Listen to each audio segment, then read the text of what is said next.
Hi friends, நம்ம இன்றைக்கி என்ன பார்க்க போகிறோம் அப்படின்னா டிஎன்டெட் பேப்பர் 2 சயின்ஸ்லேருந்து சில இம்பார்ட்டண்டான பாயிண்ட்ஸ் தான் பார்க்க போகிறோம்.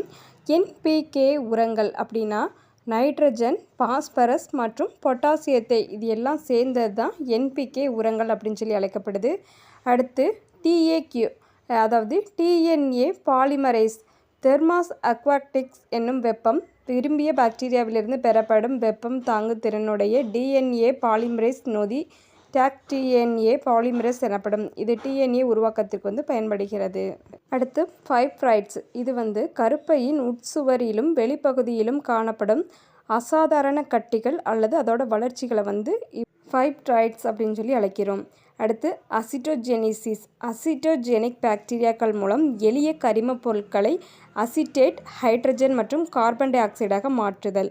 அடுத்து அமைப்பு மரபணுக்கள் அப்படின்னா புரத அமைப்பு குறியீடு செய்யும் மரபணுக்கள். அடுத்து அமைவிடம் அப்படின்னு பார்த்தோம்னா ஒரு குறிப்பிட்ட பண்பிற்கான மரபணு ஒரு குறிப்பிட்ட குரோமோசோமில் அமைந்துள்ள இடமாகும். வீடியோ பிடிச்சிருந்துச்சுன்னா லைக் பண்ணிடுங்க. தேங்க்யூ.